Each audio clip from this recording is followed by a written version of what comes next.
તો અમેરિકાના રાષ્ટ્રપતિ ડોનાલ્ડ ટ્રમ્પ કે જેઓ છેલ્લા ઘણા સમયથી નોબેલ શાંતિ પુરસ્કાર મેળવવા માટે પોતાને દાવેદાર માનતા હતા, તે નોબેલ શાંતિ પુરસ્કારનું ડોનાલ્ડ ટ્રમ્પનું સપનું રોડાઈ ગયું છે। નોબેલ શાંતિ પુરસ્કારની જાહેરાત થઈ ગઈ છે। ડોનાલ્ડ ટ્રમ્પને આ પુરસ્કાર નથી મળ્યો, પણ વેનેઝુએલાના મારિયા કોરીના મચાડોએ નોબેલ શાંતિ પુરસ્કાર એમને એનાયત કરવામાં આવ્યો છે।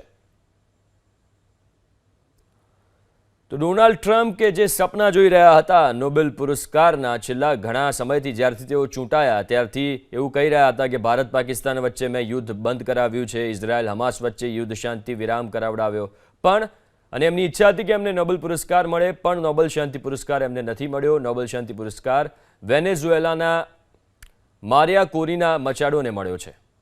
તો ડોનાલ્ડ ટ્રમ્પ કે જે સપના જોઈ રહ્યા હતા નોબેલ પુરસ્કારના, છેલ્લા ઘણા સમયથી જ્યારથી તેઓ ચૂંટાયા ત્યારથી એવું કહી રહ્યા હતા કે ભારત પાકિસ્તાન વચ્ચે મેં યુદ્ધ બંધ કરાવ્યું છે, ઇઝરાયલ હમાસ વચ્ચે યુદ્ધ શાંતિ વિરામ કરાવડાવ્યો, પણ